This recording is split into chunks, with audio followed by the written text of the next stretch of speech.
मेरा नाम है प्रशांत और स्वागत है आपका 4D प्रॉफिट एक्स में। दुनिया का सबसे बड़ा क्रिप्टो करेंसी अटैक हमें कल देखने को मिला। हाँ गाइज, वज़ीरेक्स हैक हो चुका है। इसमें किसकी गलती थी?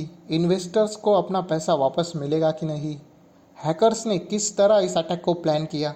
सारी डिटेल्स, सारी बातें वीडियो में आगे है, तो वीडियो बिल्कुल स्किप मत कीजिएगा। तो चलिए वीडियो शुरू करते हैं। वज़ीरेक्स के सारे सर्वर्स को हैक कर लिया गया है, लेकिन सबसे बड़ा सिक्योरिटी ब्रीच हुआ है उनका वॉलेट।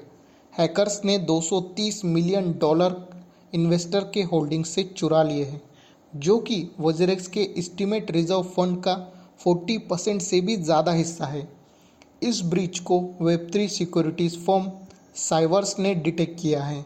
तो $230 मिलियन एक दिन में हवा में गायब नहीं हो सकते। लगातार 8 दिनों से ये ट्रांजैक्शन चल रहे थे, लेकिन वज़ीरेक्स का इस पर ध्यान ही नहीं गया। उनकी सिक्योरिटी बहुत ही ज़्यादा स्ट्रांग है, वो कंटिन्यू अपनी सिक्योरिटीज़ को अपडेट करते रहते हैं। इसी अपडेट के दौरान हैकर्स उनके सर्वर्स में घुस गए, लेकिन फ़ंड ट्रांसफ़र के लिए ई सिक्योरिटीज़ अलग से है, उसमें ई सिग्नेचर्स की ज़रूरत पड़ती है, वो भी 3।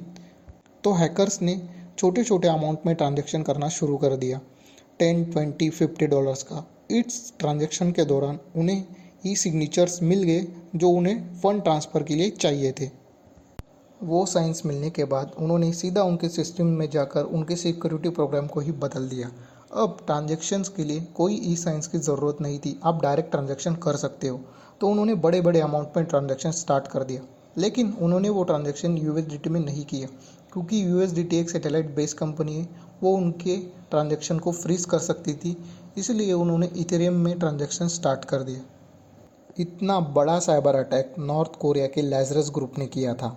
नॉर्थ कोरिया के गवर्नमेंट के सपोर्ट से वो सारे इलीगल काम करते हैं। लैज़रस ग्रुप ने ऐसा अटैक कई बार किया है, और ये क्रिप्टो एक्सचेंज अटैक उन्होंने जिनके साथ किए वो पार्टीज़ आज तक अपना फंड रिकवर नहीं कर पाई है। तो वज़ीरेक्स अब इसमें क्या एक्शन ले रही है, तो जान लेते हैं इसके बारे में। वज़ीरेक्स ने टेम्पररी तौर पर क्रिप्टो डिपॉजिट्स और विड्रॉल्स को सस्पेंड कर दिया है। ना कोई अपना पैसा अब निकाल सकता है, ना ट्रांसफ़र कर सकता है।